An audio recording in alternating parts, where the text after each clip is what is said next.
Hey, what's up, guys? This is McLain, Harvey, the managing partner for Glambot. And in this week's episode of Glambot Talk, I sit down with John Siegel, one of the lead directors for Glambot, who shares his tips, tricks, and everything in between. So if you've ever wondered how to direct guests at your events, stick around. Let's dive in.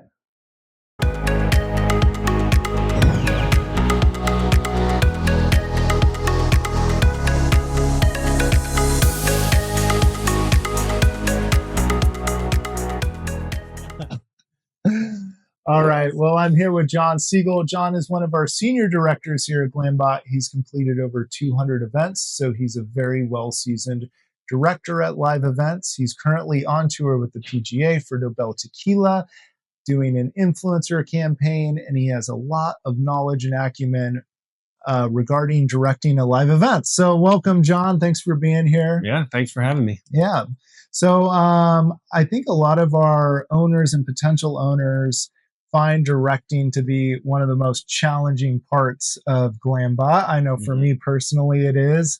How do I make this person that I just met 2 seconds ago feel comfortable to give me an award-worthy shot? That's not an easy feat, and it's something you do really well. So I just want to pick your brain today on how you get those shots, how you set things up, and tips, tricks, and everything in between. So I think maybe we'll just start with what happens when you show up at an event. How do you analyze the space?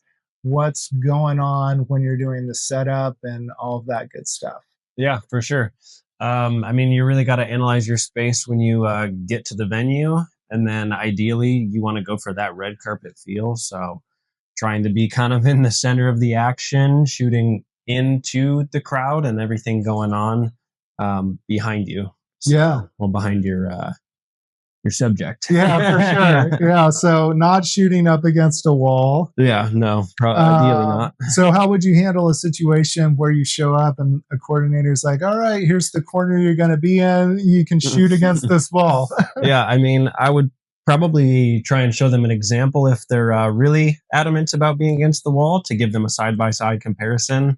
But definitely trying to sell them on like it's going to be more visually appealing. It's going to look way better having everything, all the action going on right in front of you. So yeah, definitely makes sense. I love this video. I think that the way you set this shot up looks good, but also he hits his marks. He's just on cue. And can you walk us through this event, how you set it up, how he hit his mark, all that good stuff?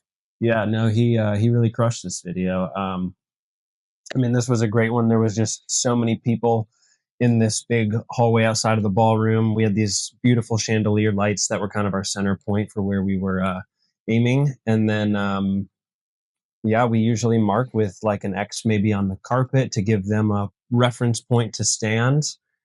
And then we count them down, then let them know action is their cue to, in this instance, like that's when he's going to spin around, is wait for my action call, not on one, or not on, right after the countdown. Yeah. So sometimes that's even delayed, especially when they're spinning around, because a lot of times people tend to like whip around super quick.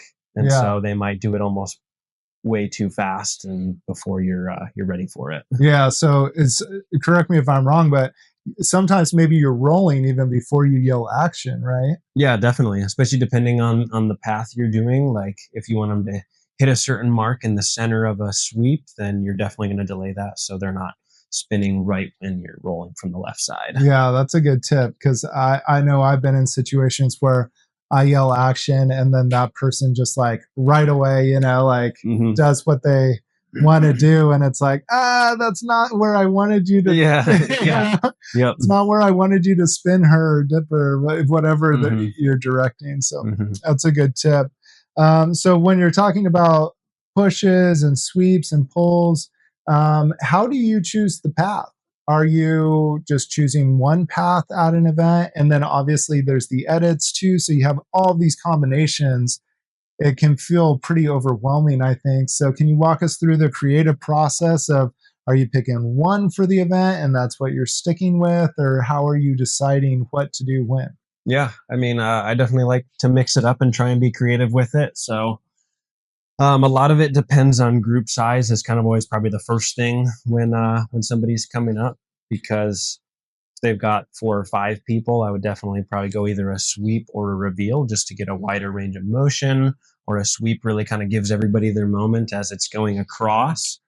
And then versus like a solo shot, I might do something that pushes up a little closer to give them a really clear up front and center shot. Yeah. Um, yeah, and then like edits too.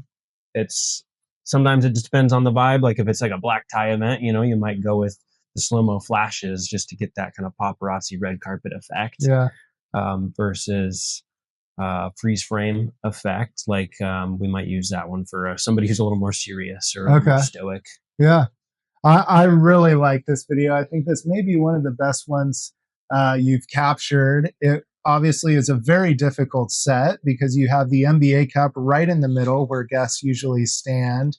Yeah. But you have this beautiful sweeping shot, and he is on the camera the whole time, and it just looks great. So can you walk us through how you directed this individual in particular, but also for this event, because this was a pretty challenging set?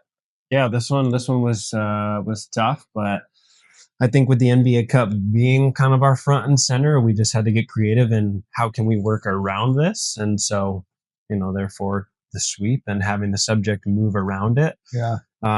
Versus if he stood to the side and you sweep, he's clearly going to be cut off at the end, Yeah. or one side or the other. So having him go around just worked really well to get the full range of the shot. Yeah. Yeah, I saw some with a straight push, and they still look good, but you can see the person gets cut off a little bit at the end when it gets close, because that cup is the center point. So yeah, I thought that was really smart, leaning on sweeps a little bit more, and he just absolutely owns it. He's so serious about getting the shot. I love it. That's very cool. Yeah, he walked the walk. That's cool. So directing guests to get the best shot, how are you analyzing the guest? How are you giving them instructions? What are like some of the most important things when you're approaching a guest? I think really making them feel comfortable is probably the most important thing. And then giving them examples of like what the camera is going to do, so they really have a full awareness of what's going to happen. There's a lot of people that come up, they're like, what is this thing? What's it going to do? And so if you maybe show them the starting position and then kind of visually give them a reference point of this is where it's going to start, this is where it's going to end. Yeah. That helps a lot. And then, kind of bouncing ideas back and forth with them to get them comfortable and a little bit loose to say what they want to do and what's going to, turn out the best shot between them. Yeah, that's a great tip. Getting the robot to that start position, and then you can just press stop, and then it just holds there until you're ready to start filming. So they can visualize exactly how it's going to go. Yeah, exactly. Yeah, that's an awesome tip. I think one thing that I find challenging is lighting. I know lighting is super important in cinematography, and especially making sure you get really good quality videos. So maybe you can talk a little bit about your lighting technique, what you're using, what you're doing. And in particular, I think this event was really interesting because this was a very challenging lighting situation. You're outside, it's pretty much pitch black. You have this lamppost behind you providing backlight, which is a very difficult and challenging filming scenario. But although not perfect, overall, this lighting still looks really good. It's smooth and soft. It's even, and at the end of the day, for this kind of a situation, it looks pretty good. So can you walk us through this event in particular, how you lit it, and then also what your normal lighting setup looks like? Yeah, definitely.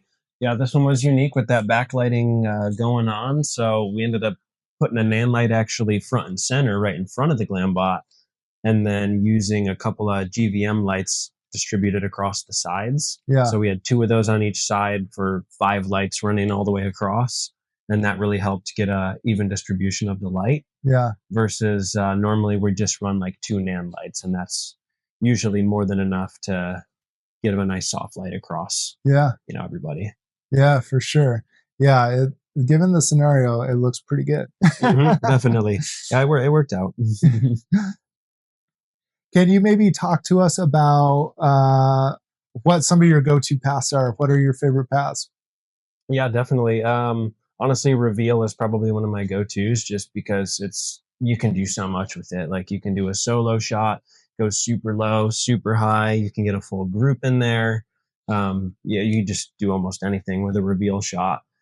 And then a full sweep is always definitely a go-to. I think it just looks great the way it kind of goes from high to low and really comes in close and then kind of pans out at the end.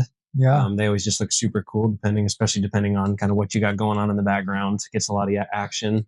Yeah, everyone gets their moment. Yeah, exactly.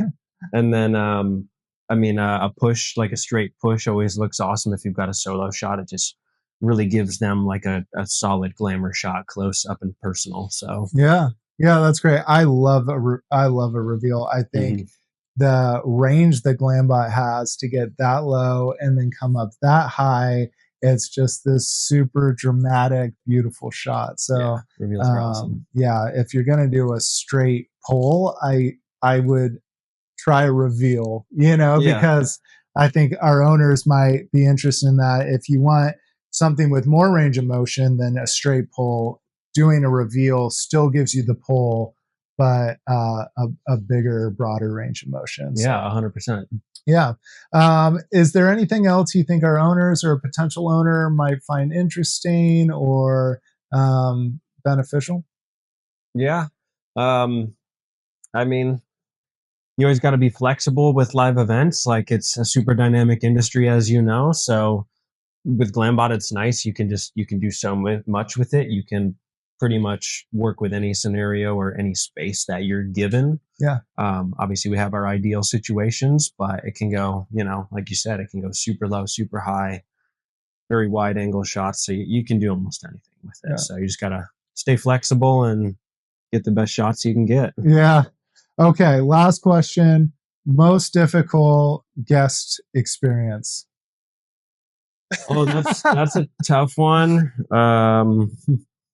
I think sometimes it can be tough working with certain guests who maybe they think they have something in mind they want to do, but they want you to direct them exactly what they're doing, and then it's like they're like, no, I don't want to do that shot, or they don't maybe want to walk or do the pose that you're trying to give them, even though that's what they're asking you to do. So sometimes, again, you just got to kind of feel it out and work with it and bounce ideas within, sometimes it's less than a minute. So it can be tough, but for the most part, everybody always has a good time, and you just, again, stay flexible and, go make them feel comfortable, right? Yeah, exactly. Yeah.